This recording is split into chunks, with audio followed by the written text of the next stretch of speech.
Hello and welcome. Namaste from New Delhi. I'm Gautam Roy and this is DD India. You're watching Express News, the show where we get you quick fire updates from all around the world. 100 top of developments. President Draupadi Murmu and Vice President Jagdeep Dhankar extended their greetings to the people of Telangana on the occasion of their statehood day.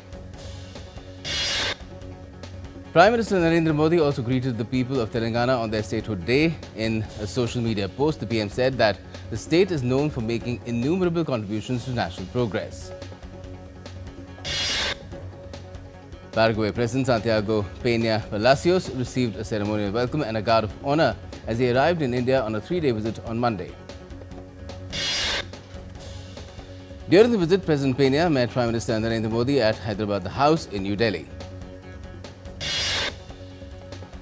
The Paraguayan president held discussions with Prime Minister Modi and reviewed the entire gamut of bilateral relations.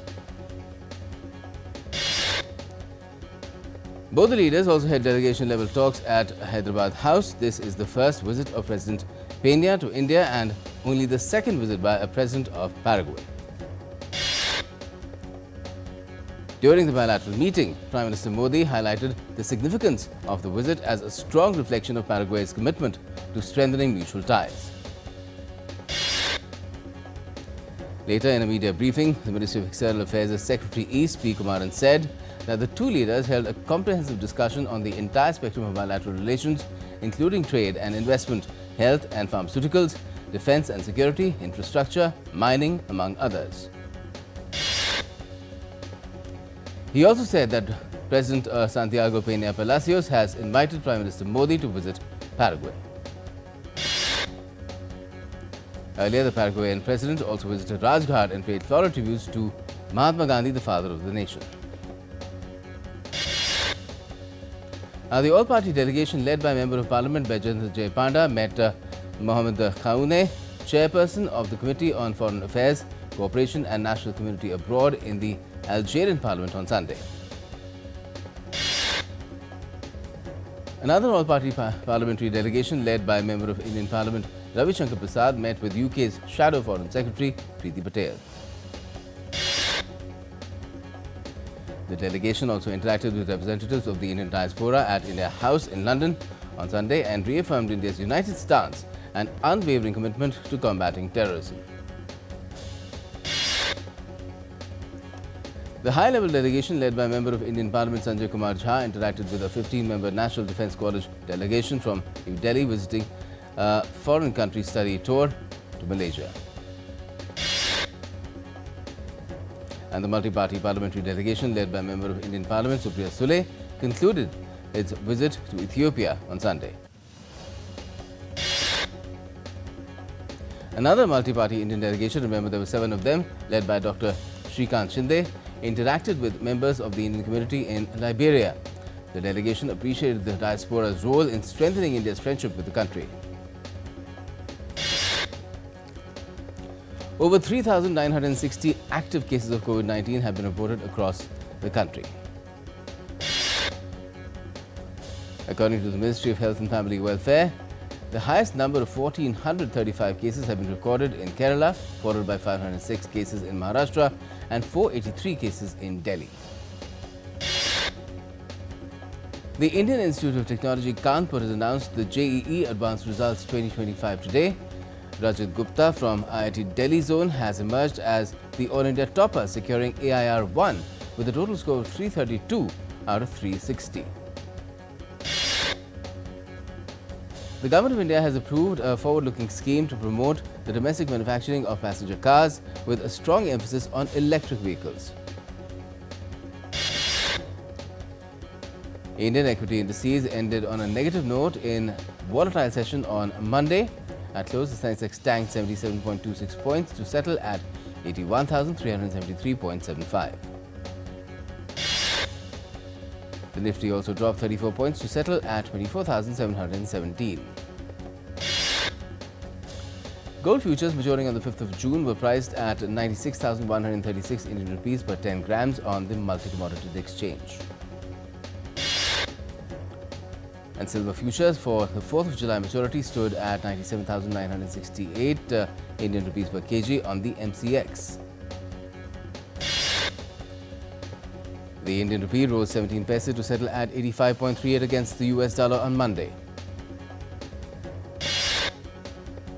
Oil prices jumped by about 3% on Monday after producer group OPEC Plus kept output increases in July at the same level as the previous 2 months. Brent crude futures rose 2.77% to $64.52 a barrel, while US West Texas Intermediate crude was up 3.19% at $62.73 a barrel. Stocks and the dollar fell on Monday as US-China trade tensions escalated and investors turned defensive ahead of widely expected US jobs data and European interest rate cuts. JP Morgan Chase CEO Jamie Dimon is sounding the alarm on a potential US debt market crisis, citing the Trump administration's economic policies as a major contributor. But US Treasury Secretary Scott Bessent has downplayed Dimon's concerns, noting that while he is worried about debt levels, the deficit is expected to decrease over the next 2 years. India's Commerce and Industry Minister Piyush Goyal is on a 3-day visit to France to strengthen the economic ties and explore investment opportunities with global partners. During the visit, the minister held productive bilateral talks on trade, market access and strategic partnerships, and is scheduled to meet executives from major firms, highlighting India's commitment to deepening global economic engagement. At least 7 people have been killed and 69 injured when a highway bridge in Russia's Bryansk region was blown up over a passenger train heading to Moscow with 388 people on board.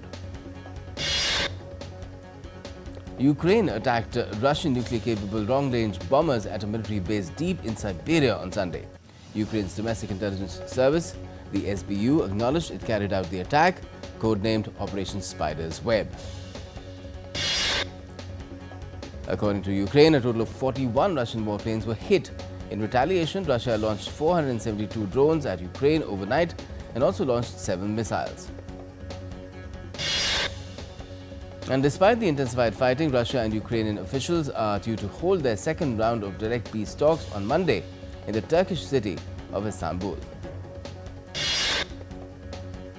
A proposal by US President Donald Trump's Middle East envoy Steve Witkoff is being worked out from all sides for a ceasefire between Israel and the Hamas. US President Donald Trump has accused Beijing of breaching the truce by halting rare earth exports. China on Monday denied the charges and warned of further consequences.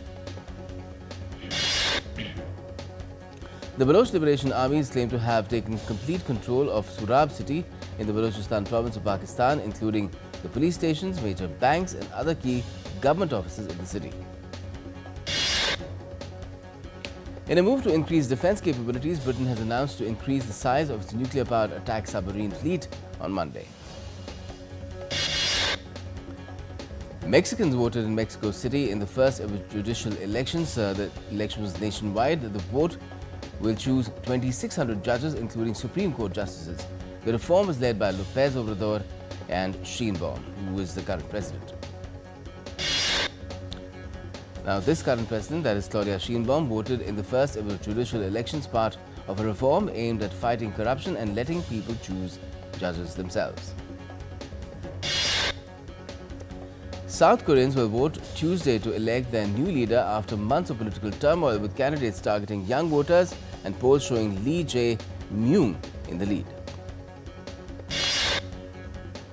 Polish nationalist Karol Nawrocki won the presidential election's second round with 50.89% of the vote, dealing a blow to the pro-European government's reform plans. About 1,000 protested silently in Hungary's Budapest against a bill targeting foreign-funded media and groups. Backed by Prime Minister Orbán, the bill could shut down organizations seen as threats. Hundreds protested in Belgrade and 30 other Serbian cities, demanding justice for the deadly Novi Sad roof collapse and calling out government corruption. The Federal Bureau of Investigation is investigating a targeted terror attack near Boulder's Pearl Street Mall, where multiple people were set on fire during a march supporting Israeli hostages. The Federal Bureau of Investigation in America has said that 6 victims aged between 67 to 88 years old were hospitalized after the Boulder attack. The arrested suspect, 45-year-old Mohammed Soliman, was also hospitalized shortly after the incident. Sudan's new Prime Minister Camille Idris dissolved the caretaker government amid ongoing army-RSF clashes and pledged stability. Appointed after the 2021 coup, Idris pledged neutrality and focused on stability. Chilean President Gabriel Boric backed an arms embargo on Israel, pledging to ban imports from what he called illegally occupied territories and support Spain's efforts.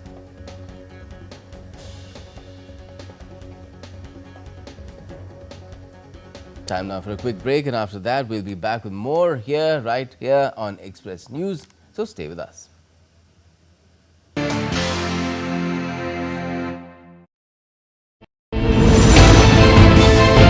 Geopolitics and trade deals. Economic challenges amid development. Hard work and the path to prosperity. It's the economy always. Between walkers, money is what money does and says. Supply creates its own demand. Between the bulls pulls and bears tears. When supply chains globalization and India rises to the podium. We'll get you centered with the Economic Brief at 8 p.m. every Thursday on DD India.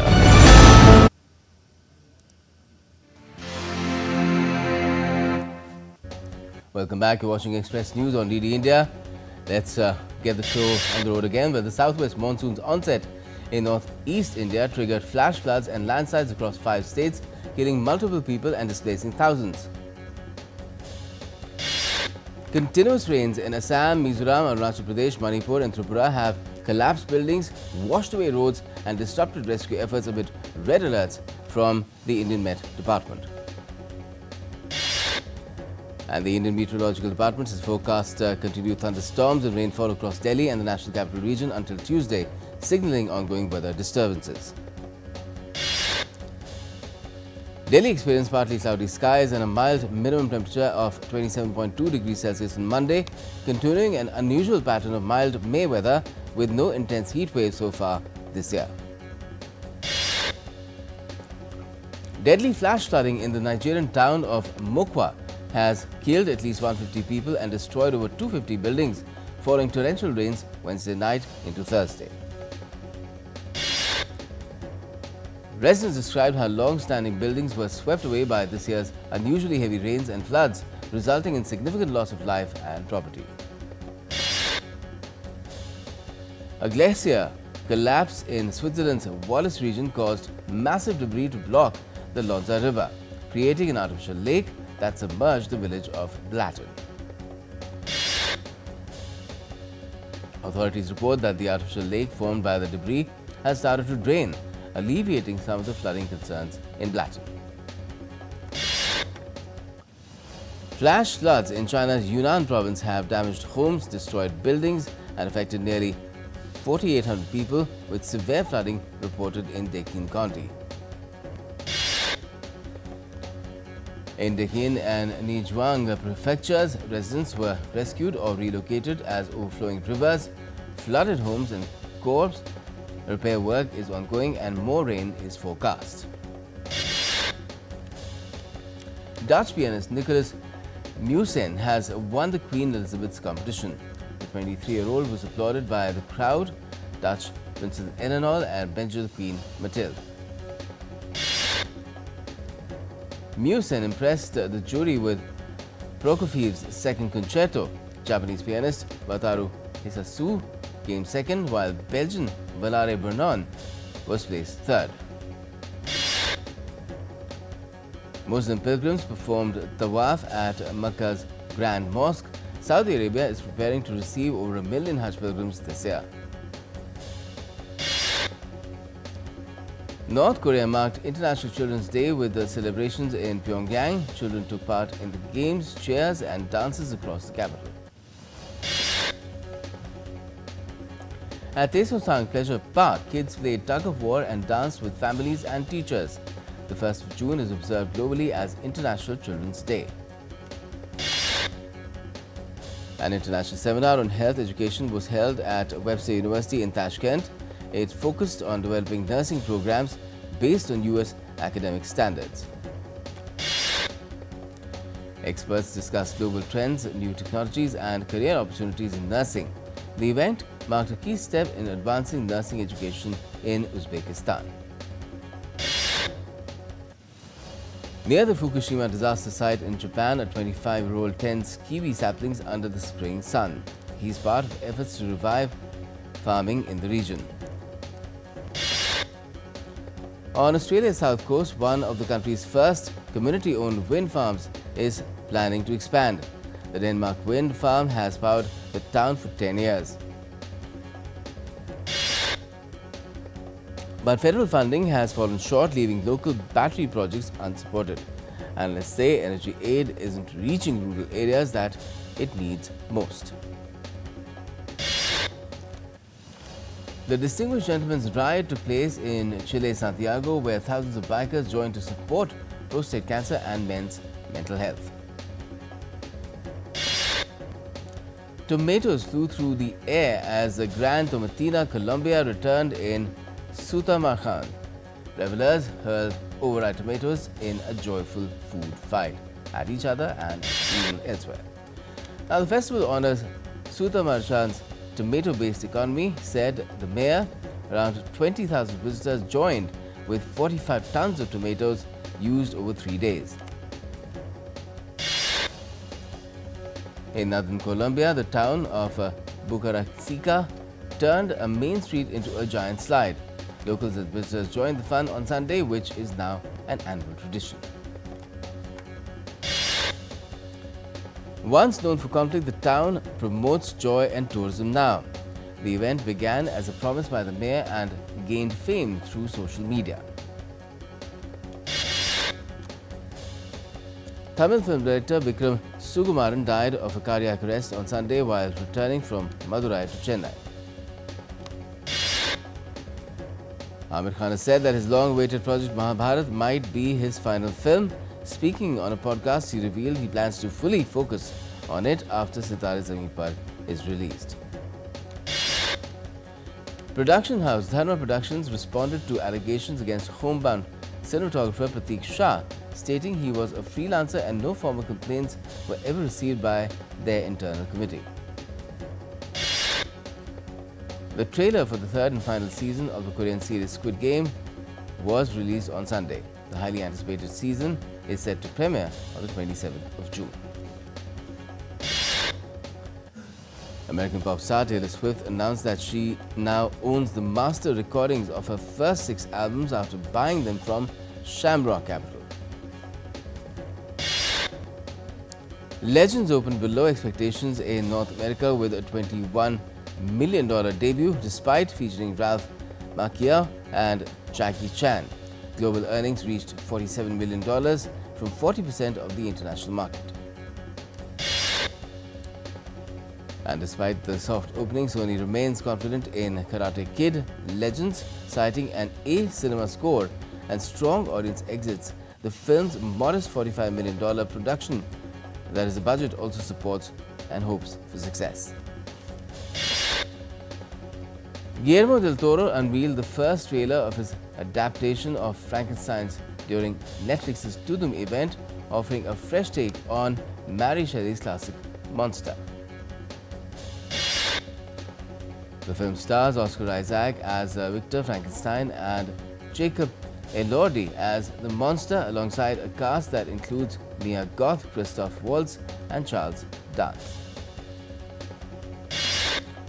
British comedian Ricky Gervais received a star on the Hollywood Walk of Fame in the television category, calling his success is cocktail of luck, persistence and a little bit of pushing aside from the tide. World champion D. Gukesh defeated world number 1 Magnus Carlsen for the first time in his career in the 6th round of Norway Chess Tournament.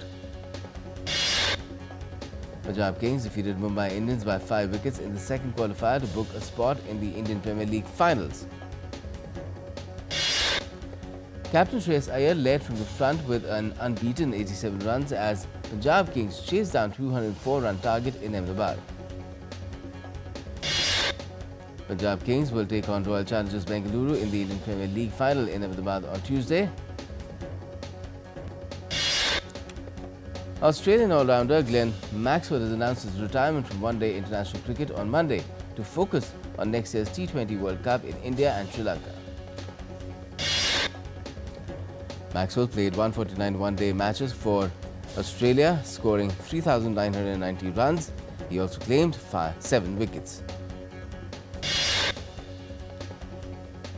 And let's look at the rankings as well, where number 1 is Yannick Sinner, dropped only 3.3 games in a ruthless performance as he crushed Jiri Lehika 6-0, 6-1, 6-2 to reach the 4th round of the French Open.